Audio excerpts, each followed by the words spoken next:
Bienvenue au balado Lanaudière inspirante.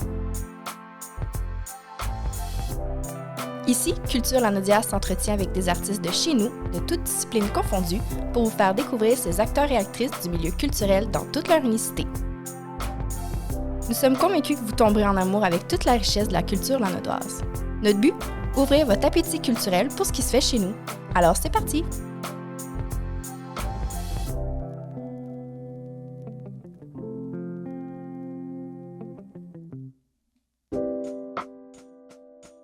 Bonjour à tous et bienvenue dans ce nouvel épisode de Lanaudière inspirante. Je m'appelle Béatrice et je suis accompagnée de ma collègue Maude de Culture Lanaudière. Ensemble, on a reçu dans nos studios une invitée qui apporte une bouffée d'air frais à la scène culturelle de notre région. Effectivement, c'est Marie-Michel Darvaux qui œuvre dans le milieu de la danse qui nous a rendu visite pour nous parler entre autres du pôle Territoire Danse, une initiative qui vise à démocratiser la danse dans notre région. Marie-Michel nous a expliqué comment cette initiative rend la danse accessible à tous, peu importe l'âge ou l'expérience. C'est une véritable invitation à bouger et à s'exprimer à travers la danse. Pour vrai, on a trouvé ça vraiment inspirant de voir comment elle perçoit son art, qu'elle décrit comme un vecteur de cohésion et de développement dans notre communauté.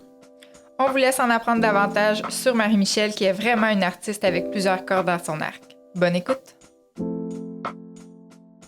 Bonjour Marie-Michel. Allô, allô. Donc, Marie-Michel, tu es une artiste en danse, une interprète, une chorégraphe, enseignante aussi, mais tu as aussi le chapeau d'agente de développement de la danse, médiatrice culturelle pour Diffusion Hector Charland. Donc, on comprend que tu es vraiment impliquée dans le milieu de la danse sur notre territoire à Lanaudière. Mais avant qu'on rentre dans les détails de tous les chapeaux que tu portes, on aurait aimé apprendre un petit peu plus à te connaître. Donc, est-ce que tu peux nous décrire un peu ton parcours, comment la danse est arrivée dans ta vie, en fait? Oui, avec plaisir. C'est une belle introduction de tous mes chapeaux. En fait, je suis originaire de Berthierville et puis la danse a toujours fait partie de ma vie. Bien, j'ai commencé à danser de façon très récréative à l'âge de 6 ans. Puis quand ça a été le temps d'aller au secondaire, j'ai rencontré rapidement quelqu'un qui me parlait qu'à Trois-Rivières, il y avait un nouveau sport-études en danse. Fait que pour moi, ça a été vraiment un déclic, là. Il n'était pas question que je manque ça, mais on était déjà à la fin à août, donc j'étais inscrite à l'école secondaire à Berthier. Puis dernière minute, j'ai décidé d'aller faire les auditions. J'ai été pris, mes parents m'ont trouvé une pension, puis je suis déménagée à Trois-Rivières. Donc, j'ai fait tout mon secondaire là-bas pendant 5 ans. Puis c'est intéressant parce que ça fait quand même déjà presque 20 ans de tout ça. Donc, on n'avait pas autant accès à tout ce qui se passait ici. Tu sais, maintenant, je sais qu'il y a à l'école secondaire Paul Arsenault qui a une concentration en danse, mais dans le temps, on n'était pas au courant. Tu sais, si c'était pas de bouche à oreille, tu le savais pas. Fait que moi, il a vraiment fallu que je parte de chez moi à 12 ans, aller vivre en pension à Trois-Rivières pour le sport-études. Fait que j'ai fait mes 5 ans sport-études là-bas. Ensuite, le chemin a juste été très naturel, là. J'étais un peu naïve dans mon rêve de danse, puis juste dans mon désir de vouloir danser. Fait que par la suite, je suis allée faire un DEC en danse au cégep à Drummondville. Puis quand ça a été terminé, j'ai fait une série d'auditions pour les écoles professionnelles et conservatoires en danse. Puis mon choix s'est arrêté sur The School of Dance à Ottawa, un conservatoire privé spécialisé en danse contemporaine. Donc, je suis allée faire 3 ans là-bas de ma formation. Puis ensuite, j'ai demeuré 3 ans dans la région de plus, dans l'Outaouais, pour commencer ma carrière. Puis à la suite de ça, je suis revenue dans le coin ici. Fait que c'est là un peu que tout mon retour à mon territoire, de partager ce que j'avais acquis, de reconnecter avec les écoles de danse, avec ma région, est revenu. Là, c'était vers 2017-2018.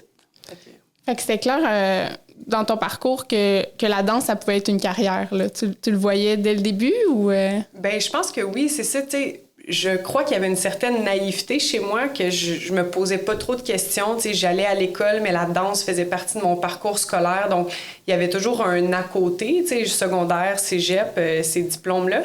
Mais oui, je pense pas que j'ai jamais eu de plan B, parce que j'avais pour idée que si je me mettais à avoir un plan B, j'allais enlever l'énergie sur mon plan A. Ouais. Mais j'ai toujours été quelqu'un, je crois, de très curieuse quand même, puis ouverte. Fait que j'étais pas non plus dans un espace de doute ou d'incertitude que je me disais, mais si ça marche pas avec la danse, qu'est-ce que je vais faire? Tu sais, je me disais, ça va marcher avec la danse, puis si ça marche pas, j'ai d'autres passions, j'ai d'autres intérêts, fait que je serais pas dans le néant non plus, là. Fait que j'ai mis toutes mes énergies quand même là-dessus, puis pour moi, j'y croyais. Bien, t'as bien fait d'y croire parce que là, t'as vraiment une carrière. Puis quand tu dis que tu savais qu'il y avait d'autres choses qui allaient se présenter. Est-ce que tu pensais un jour avoir un poste comme ça, celui-là d'agent de développement culturel là, au niveau de la danse? Parce que c'est principalement ça que tu développes pour Diffusion Hector Charland? Oui, exactement. Bien, c'est drôle parce que là, je suis dans une période de ma vie où la médiation culturelle est très présente dans ma carrière, dans tout ce que je fais, mais j'aime beaucoup l'animation aussi, puis je me retrouve de plus en plus à être sur scène, mais pour parler de la danse, pour développer de la danse, pour animer. Puis je me souviens qu'à un moment donné, j'avais hésité entre aller faire mon cours à Jonquière, là, au cégep en communication pour être animation, fait que ça, c'était quand même toujours là. Puis je me souviens quand même que dans mon parcours en danse à Ottawa, j'allais voir beaucoup de spectacles.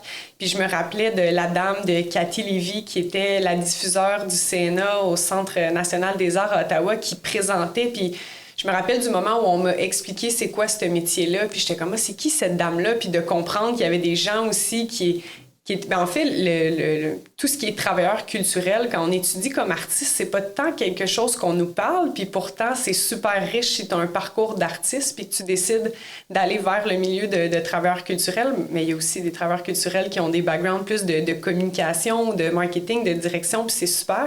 Mais moi, quand j'ai vu ça, je me suis dit, j'ai l'impression qu'un jour, ça m'intéresserait de rester dans le milieu de la danse, mais de contribuer à cet essor culturel-là en étant la personne de l'autre côté, qui donne de la job aux danseurs, qui met de la danse sur scène. Fait que ça aussi, ça l'avait éveillé une petite cloche en moi que je me suis dit, je connaissais peut-être pas encore les termes à l'époque, mais de dire je pourrais être diffuseur ou travailler pour un diffuseur ou mettre de l'avant la danse dans ma région. Fait que là, plus tard, aujourd'hui, je réalise qu'il y a plein de petits moments clés qui m'ont fait réaliser que je voulais pas seulement être juste sur la scène comme danseuse, mais je voulais vraiment vivre de la danse avec plusieurs chapeaux. Donc, c'est ça qui m'a amenée là, j'imagine, aujourd'hui.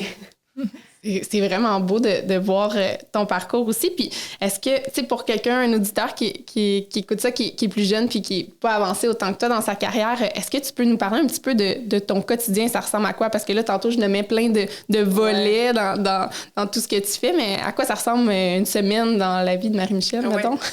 Une semaine, je dirais que déjà en partant, il n'y a pas une journée de pareil. Ouais. Je pense que ça vient par vague aussi. Il y a des années où j'ai porté vraiment plus le chapeau d'enseignante. Quand je suis revenue dans la région, je voulais reconnecter avec les élèves, avec des jeunes que j'avais eus, disons, au camp de jour, que là, je savais qu'ils dansaient, puis je voulais transmettre, fait que j'enseignais beaucoup plus. Là, je suis dans une période, je dirais, où 50% de mon temps est basé en studio, en répétition. Donc, je travaille pour deux, trois compagnies, là. C'est pas à temps plein, donc on est pigiste, ça va et ça vient. Donc, je travaille en répétition, en studio, parfois les matins, parfois les après-midi. J'enseigne 1 à 2 soirs semaine. Puis, entre-temps, à temps partiel, je travaille pour Diffusion Hector Charland au développement de la danse. Donc, une journée là, typique, ça peut être... je fais du travail plus administratif, de la gestion de projet, de la coordination du pôle territoire danse le matin, disons, de 9 à midi. Je m'en vais en répétition de 1 à 5, puis parfois, j'enseigne de 6 à 10 le soir. Mais parfois, ça peut être des doublés de répétition de 9 à midi, répétition de 1 à 5, puis j'essaie de faire un peu de gestion de courriel le soir, puis ça peut être le week-end que j'enseigne des workshops. À travers ça, il y a des périodes aussi où je suis en spectacle, en tournée, fait que c'est un beau chaos, mon horaire. Mon agenda est très précieux, là. Je sais à la minute près où je dois être et mes temps de déplacement sont calculés. C'est vraiment chouette. Et ça doit être stimulant, justement, que ça soit pas toujours pareil puis qu'il y ait plein de choses qui se présentent aussi, là. Oui, vraiment. Il faut aimer ça. Je pense que souvent, ce qui restreint les gens d'avoir une carrière dans le milieu des arts, c'est loin d'être par rapport au talent, là, si tu réussis pas ou quelque chose, mais c'est souvent quand tu décides de prendre le chemin de pour toi, c'est important d'avoir une stabilité plus... familiale ou financière, c'est sûr que c'est des éléments que tu dois un peu lâcher prise. Là. Ça se peut, mais c'est ça reste que principalement, on est travailleurs autonomes et pigistes, fait qu'il n'y a rien de pris pour acquis, puis il n'y a rien de constant. Là. On ne sait jamais quand sera notre plus grosse année et notre moins grosse année. Là. Mais moi, je trouve ça vraiment excitant. Il y a une part d'incertitude là-dedans, mais ça semble bien aller pour toi en ce moment. Oui, mais là, je mets les mains bien ancrées sur le bois et ça va bien. Super. Oui, donc, à travers tous les chapeaux que tu portes, aujourd'hui, tu étais venue nous parler plus précisément du pôle territoire danse. Donc, est-ce que tu peux peux nous expliquer un peu c'est quoi ça, le pôle territoire danse? Le pôle territoire danse, c'est une structure, un projet de développement disciplinaire porté par Diffusion Hector Charland.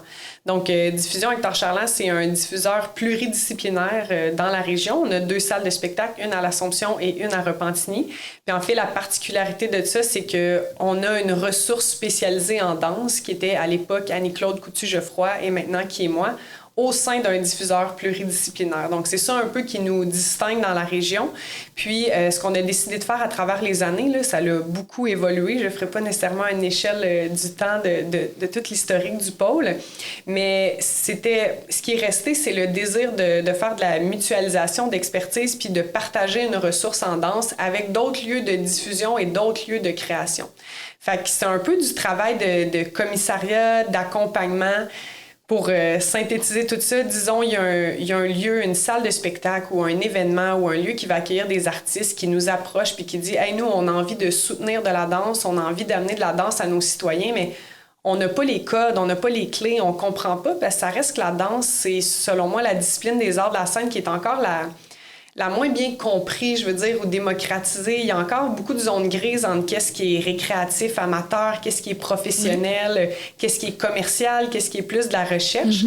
Fait que moi, j'agis comme cette expertise-là pour venir faire un peu les bons liens puis mettre en contact. Là. Il y a déjà quelqu'un qui me dit que j'étais comme un Cupidon de la danse, puis j'ai bien aimé ça, le parallèle. Fait que il y a quelqu'un qui nous approche, disons, j'ai un événement qui cible tel public ou telle communauté. Qu'est-ce que vous pensez qui serait un bon match? Fait que moi, j'ai les pieds vraiment sur le terrain. Je suis ancrée. Non seulement je pratique la danse, mais je suis entourée de danseurs. Je suis en répétition à Montréal. Je vais voir beaucoup de shows. Je suis au courant des projets sur lesquels mes amis dansent. Donc, je suis à l'affût aussi de tout ça. Je participe à beaucoup de formations.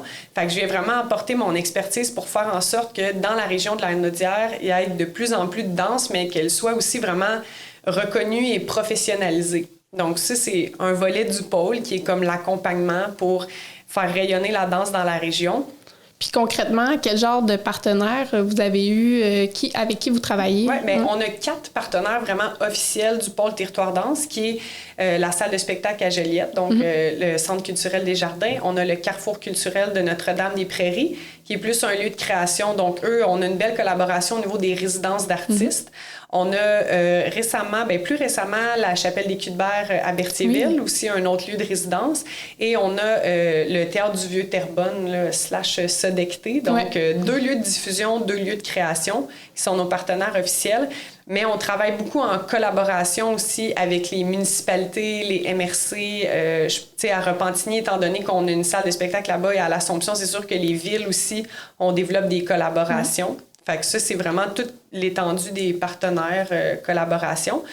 On est aussi en lien très étroit avec toutes les écoles de danse sur le territoire. Bon, il y en a des plus actives que d'autres au niveau de leur implication au sein du pôle.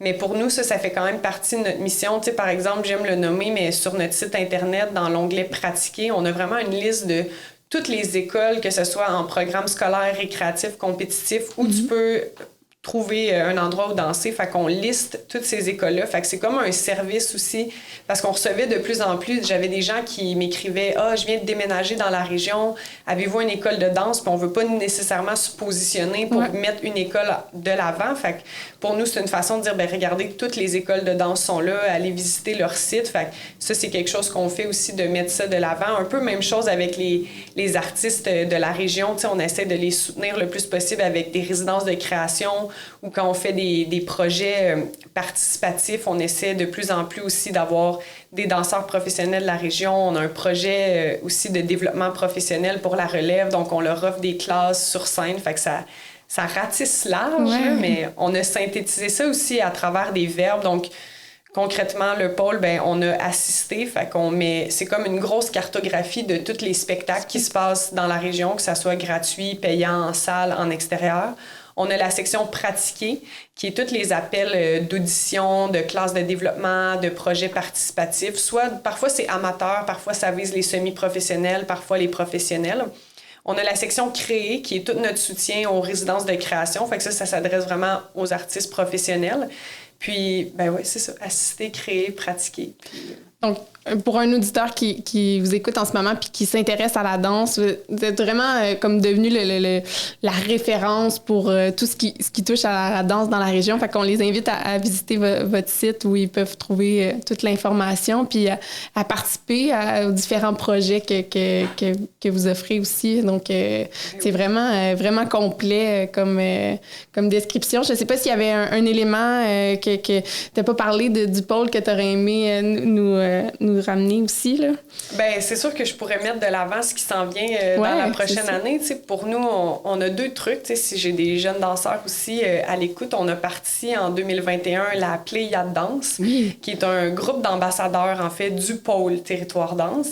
Puis, c'est un projet qui vise à favoriser l'insertion professionnelle sur le territoire, mais aussi à offrir un tremplin, soit entre l'école récréative de danse et la formation professionnelle, mais aussi entre la formation professionnelle et le travail, le milieu professionnel. Fait qu'on invite les jeunes de 16 ans et plus qui ont un niveau très avancé en danse, une grande ouverture d'esprit, à se joindre à nous dans ce groupe-là pour vivre des processus de création, des ateliers de développement sur scène. Tout ça est offert gratuitement. Nous, on fait venir des artistes professionnels de Montréal dans nos lieux aussi, fait que pour éviter que les jeunes sentent qu'ils aient juste besoin d'aller à Montréal pour recevoir de la formation. Puis c'est aussi pour nous, c'est super important de créer un endroit neutre puis d'éliminer un peu la compétition entre les écoles de danse. Donc, tu sais, dans ce projet-là, peu importe de quelle école tu viens, de quelle formation, on est là pour la danse. Fait que c'est aussi de rassembler des gens dans un esprit de non-compétition. Puis c'est un peu le même genre de vision qu'on a avec des projets comme Casse-Noisette qu'on fait justement cette année. Donc, lundi passé, c'était nos auditions. On a eu 150 danseurs de la région pour 90 rôles. Puis c'est ça qui est le fun, c'est qu'on a des gens de Mascouche, de Terrebonne jusqu'à Saint-Cuthbert. Ça couvre vraiment toute la Nodière. Puis encore une fois, c'est peu importe tu viens de quelle école de danse. Nous, on veut juste insister les gens à vivre de la danse, mais aussi à voir de la danse puis à aller au-delà de ce qu'ils connaissent parce que parfois, ça peut devenir très hermétique. Tu sais, tu peux avoir dansé pendant 20 ans, mais si t'es pas sorti de ton studio, ben peut-être tu connais pas tant le milieu de la danse que ça. Puis pas juste le milieu, tu sais, c'est super beau tout ce qui se passe dans le milieu amateur, récréatif, tout le milieu compétitif, mais il y a tout le réseau professionnel, la danse aussi, le réseau de la création contemporaine, qu'est-ce qui se passe dans nos salles de spectacle. Fait que tous ces projets-là vivent un peu à ouvrir les horizons des jeunes puis à les mettre en contact avec des intervenants du milieu de la danse. Est-ce que c'est... je voyais dernièrement, dans le cadre du spectacle bénéfice pour Hector Charland, qu'il y avait un numéro qui était fait, je crois que tu chorégraphiais. Est-ce que c'est avec ces jeunes-là? Oui, bien ça, c'est avec la Pléiade Danse. Okay. Fait que ça fait partie des initiatives de... Oui, ils reçoivent des ateliers, mais dès qu'on a la chance de les inclure au cœur même de notre programmation, on essaie de faire ce travail-là. Fait que ça, c'est la générosité de l'équipe aussi qui veut les faire briller. Fait que dans le cadre de ce spectacle-là, on m'a donné le mandat, on m'a dit, est-ce que ça te tenterait? On a envie t'encourager toi comme artiste de la région puis de te mettre dans notre spectacle. Mais on aura envie d'avoir la Pléiade aussi, fait qu'on a créé une rencontre. Fait que là, j'ai porté le chapeau de chorégraphe et d'interprète parce que j'ai créé la pièce, mais j'étais aussi avec elle. T'étais dans le numéro, là, ouais. Fait que ça fait partie des initiatives qu'on fait avec eux aussi. Tu sais, on sent que le partage ou la démocratisation, en tout cas, de la danse, ça tient à cœur. Puis en parcourant un peu tes réseaux sociaux avant de te recevoir, on était tombé sur une réflexion que tu avais en lien avec la danse où tu t'interrogeais à savoir comment on allait amener la société actuelle à vouloir être un citoyen engagé, éveillé, interpellé par la danse en salle. Puis je serais curieuse de savoir un peu comment ta réflexion évolue par rapport à ça, puis comment tu vois vraiment comme l'impact de la danse dans la Nodière.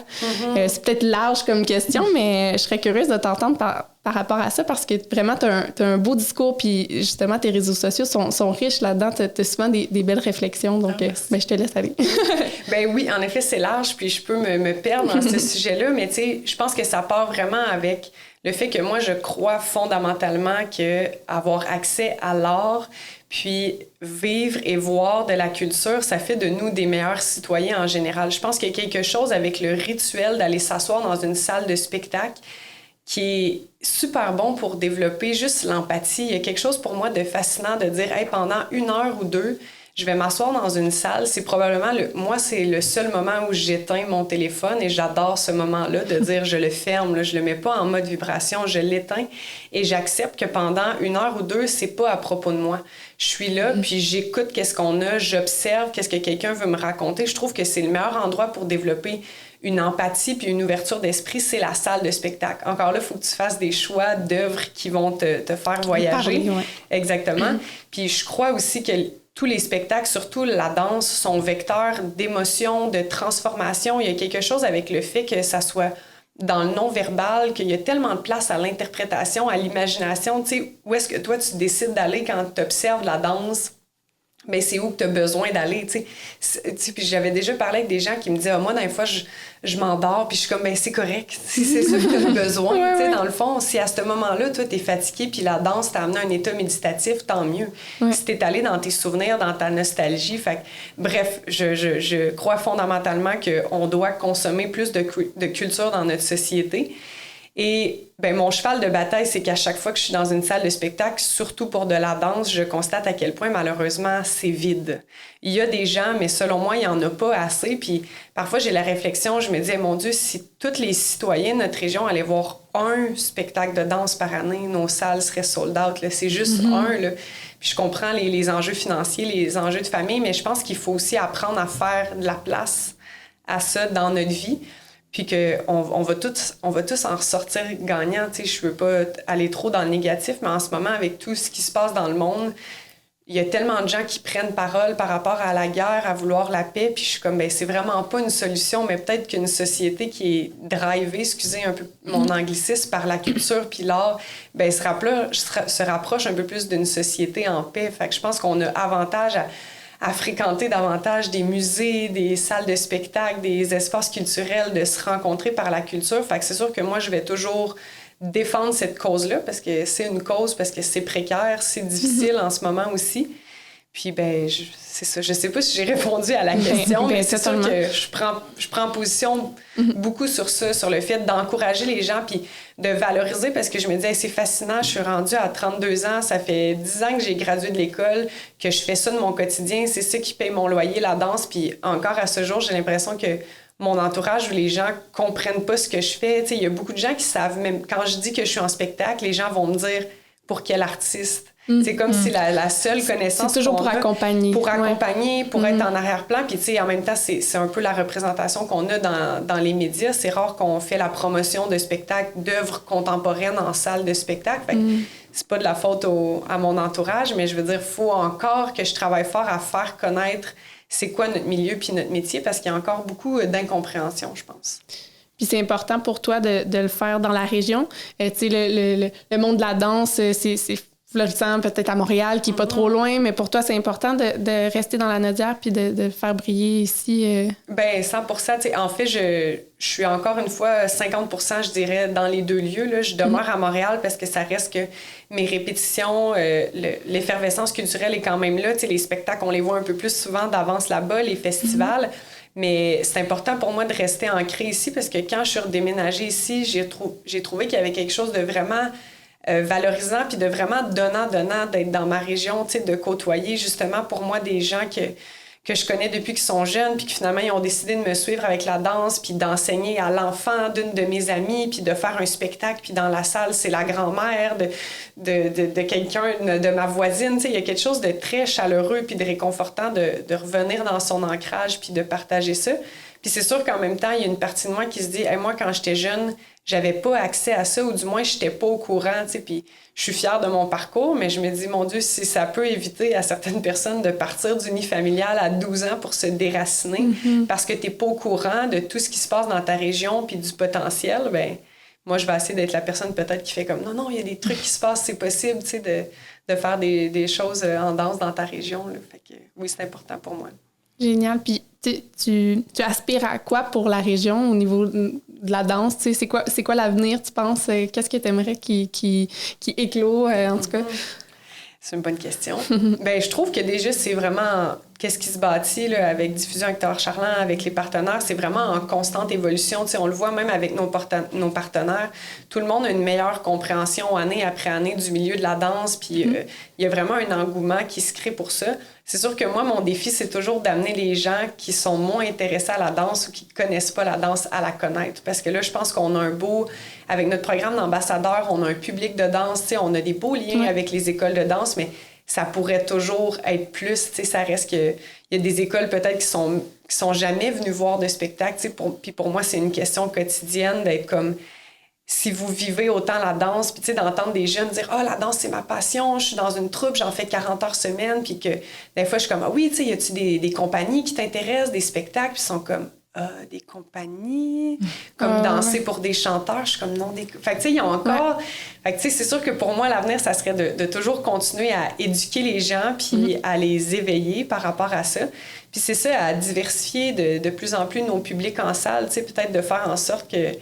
Moi, j'aimerais ça que le chum d'une de mes amies qui est plus sportif prenne l'initiative ou ait un coup de cœur pour un spectacle parce qu'il y a aussi ça, c'est aussi notre job à nous d'offrir des activités, des spectacles qui sont diversifiés. De plus en plus, les portes s'ouvrent. L'année passée, on a présenté un gros battle de break. On a fait venir une compagnie qui est la meilleure compagnie au monde en break aussi. On fait venir des compagnies afro-descendantes. Fait on ouvre les horizons. Là, on fait Casse-Noisette, qui est plus dans le ballet. On a de la danse contemporaine. Fait que c'est de faire comprendre aussi aux gens que la danse, c'est large. C'est pas parce qu'une fois dans ta vie, tu as vu un spectacle qui t'a dérangé ou traumatisé que la danse, c'est pas pour toi. Fait moi, de continuer de continuer le chemin qu'on a. C'est beau. Mais comme pour finir le podcast, je vais te poser la question qu'on pose à tous nos invités. Oui. Est-ce que tu veux nous partager un artiste ou un projet lanodois qui t'inspire dernièrement? Ben oui. Ben un projet, je dirais que mon gros coup de cœur, moi, des dernières années, c'est quand même l'espace culturel à Repentigny. J'ai envie de dire, là, surtout l'été, j'invite tout le monde qui écoute ce podcast à être à l'affût de la programmation. L'espace culturel, en fait, qu'est-ce qui est chouette, c'est que c'est le théâtre Alphonse Desjardins, il y a le Parvis et il y a le Centre d'art Diane Dufresne. Et il y a une programmation extérieure l'été gratuite. Il y a autant des ateliers de danse que des spectacles de musique gratuits. T'apportes ta chaise de pique-nique, ta chaise de camping. Tu peux venir faire un pique-nique. Aussi, là, aussi. Mais bref, l'offre est vraiment riche. On va avoir le Lumifest aussi, un gros festival qui met de l'avant plus les arts numériques, multimédia. La Pléiade va présenter. Fait que, tout cet espace-là qui est super effervescent. Il y a toujours des gens sur le parvis, il y a toujours de l'animation. Fait que, oui, c'est tellement vivant. Puis juste l'architecture, juste le lieu en soi est tellement inspirant. Là, c'est esthétiquement beau, c'est satisfaisant. Puis la programmation culturelle est riche. Fait que j'aime ce lieu-là. Puis ben là, c'est sûr, si je peux faire un pouce pour des artistes, je vais parler de mes deux amis chanteurs, Francis de Grandpré et Laurence Saint-Martin, parce qu'ils viennent aussi de Berthier et les îles et les environs. Fait que la musique plus country folk, un peu pop, même pour Laurence. Mais c'est sûr que moi, ça me réjouit toujours de voir leur carrière fleurir puis de savoir qu'on vient tous du même coin puis que ça se passe. Vraiment. Fait on va voir des shows de danse, on va voir ce qui se passe sur votre site Internet aussi. On va écouter de la musique, puis on s'en va visiter le Repentigny un petit peu, l'espace culturel. Pour cet été.